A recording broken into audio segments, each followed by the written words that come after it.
नमो भगवते वासुदेवाय। 16वां अध्याय।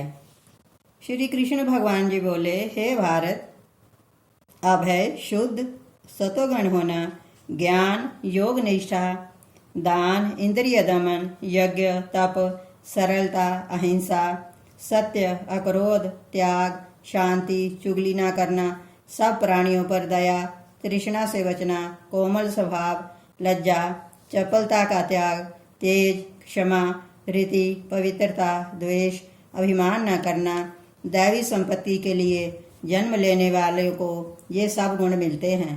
हे पार्थ, दंभ, अभिमान, क्रोध, कटु भाषण और अज्ञान ये सब आश्रित संपत्ति के लिए जन्म लेने वालों को प्राप्त होते हैं। हे पांडव, दैवी संपत्ति मोक्ष और आश्रित संपत्ति बंधन का कारण होती है। तुम शोक ना करो, क्योंकि तुम दैवी संपत्ति को भोगने को जन्मे हो। हे पार्थ, इस लोक में देव और असुर ये दो प्रकार के प्राणी उत्पन्न किए गए हैं। दैवी संपत्ति का विस्तार पूर्वक वर्णन कर चुके, अब आश्री का वर्णन सुनो। धर्म में प्रवृत्ति और अधर्म से निवृत्ति ये असुर लोग नहीं जानते। उनमें ना सोच, ना आचार, ना सत्य ही है। वे संसार को असत्य, निराधार और अनीश्वर कहते हैं।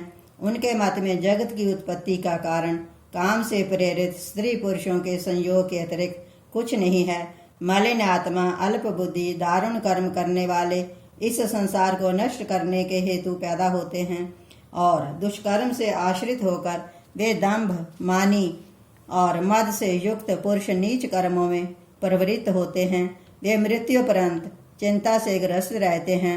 अनेक आशारूप पाशों में बद्ध, काम क्रोध में तत्पर, कामोपयोग के लिए अन्याय से अर्थ संचय की इच्छा करते हैं।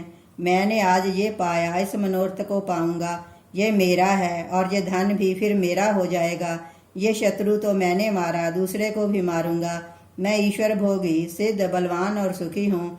मैं धनी, कुलीन हूँ। मेरे समान दूसरा कौन है? मैं यज्ञ करूंगा, दान करूंगा, आनंद करूंगा। इस प्रकार अज्ञान से मोहित हुए हैं। अनेक कल्पनाओं से मोह रूपी बंधन में फंसे हुए विषय भोगों में आसक्त लोग रौरव नरक में गिरते हैं। अपनी बड़ाई आप करते हैं, धन धाम के मद में चूर रहते हैं, शास्त्रों की विधि छोड़कर केवल नाम के लिए यज्ञ करते हैं। वे अहंकार, बल, घमंड, काम और क्रोध से युक्त हैं। अपनी तथा औरों की देह में स्थित मुझ में द्वेष रखते तथा निंदा करते हैं। द्वेष करने वाले क्रूर और अधम पापियों को मैं संसार की आसरी योनियों में ही डालता हूँ। हे कौन्तेय, जन्म जन्म में आसरी योनि पाकर वे मूर्ख मुझको पाए बिना ही अंत में अधम गति को प्राप्त होते हैं। काम, क्रोध, लोभ ये 3 द्वार के नरक हैं। इस कारण इन तीनों को त्यागना चाहिए। हे कौन्तेय, इन 3 नरक के द्वारों से छूटा हुआ मनुष्य अपने कल्याण को सुकर्म करता है, तब उत्तम गति को पाता है। जो शास्त्रोक्त विधानों को छोड़ स्वेच्छानुसार कर्म करता है, वह सिद्धि को नहीं पाता, सुख को नहीं पाता, परम गति को नहीं पाता। अतएव कार्य और अकार्य इनको जानने के लिए शास्त्र प्रमाण है। जो शास्त्र विधि से जो कुछ ज्ञान, यज्ञ, तप और दान करते हैं, सो प्राणी मेरी कृपा से परम गति को पाएगा। 16वें अध्याय का महात्म। श्री नारायण जी बोले, हे लक्ष्मी जी, सोरठ देश के राजा का नाम खड़ग बाहु था। वह बड़ा धर्मात्मा था। उसके हाथियों में एक मस्त हाथी था। उसकी धूम मच रही थी। वह महावतों को पास न आने देता था। जो महावत उस पर चढ़ता था वह उसे मार देता था। राजा ने उसको पकड़ने वाले आदमी को इनाम देने के लिए आज्ञा दी थी। हे लक्ष्मी, उस हाथी को किसी ने नहीं पकड़ा। एक दिन हाथी नगर में उपद्रव कर रहा था। सामने से एक साधु चला आया। लोगों ने उस साधु से कहा, हे संत जी, ये हाथी आपको मार डालेगा। साधु ने नेत्र पसार कर देखा तो हाथी ने सूंड से साधु की चरण वंदना की तथा खड़ा रहा। तब साधु ने कहा, हे गजेंद्र, मैं तुझे जानता हूँ, तू पिछले जन्म में पापी था। मैं तेरा उद्धार करूंगा, चिंता मत कर। हाथी बराबर चरण छूता, माथा नवाता था। लोगों ने देखकर राजा को खबर दी। राजा ने आकर देखा तो हाथी साधु के सामने खड़ा है। उस संत ने गीता का पाठ करके कमंडल में से जल लेकर मुख से कहा, मैंने गीता के 16वें अध्याय के पाठ का फल इस हाथी को दिया। इतना कह जल छिड़कने से हाथी की देह छूटी और उसने देवदेही पाई। विमान पर चढ़कर बैकुंठ को गया।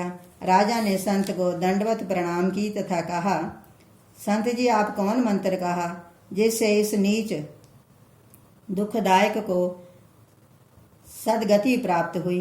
संत ने कहा, मैंने गीता के 16वें अध्याय के पाठ का फल इसे दिया है, नित्य ही मैं पाठ करता हूँ। राजा ने पूछा, पिछले जन्म में हाथी कौन था? साधु ने कहा, हे राजन, ये पिछले जन्म में एक अतीत बालक था। गुरु ने विद्या बढ़ाई, पंडित हुआ।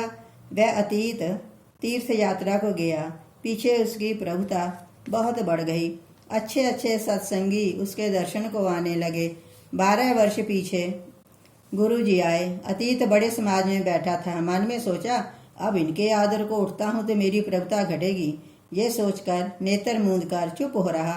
गुरु जी ने देखा, मुझे देखकर उसने नेत्र बंद किए हैं। ऐसा देखकर श्राप दिया, हे मंदमती, तू अंधा है। मुझे देखकर सिर भी नहीं नवाया और ना ही उठकर दंडवत की है। तूने अपनी प्रभुता का अभिमान किया है, सो हाथी की योनि पाएगा। ये सुनकर वह बोला, हे संत जी, आपका वचन सत्य होगा।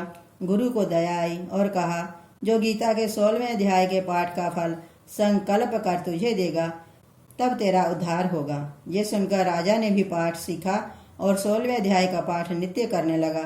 समय पाकर राजा भी सदगति को प्राप्त हुआ। ओम नमो भगवते वासुदेवाय।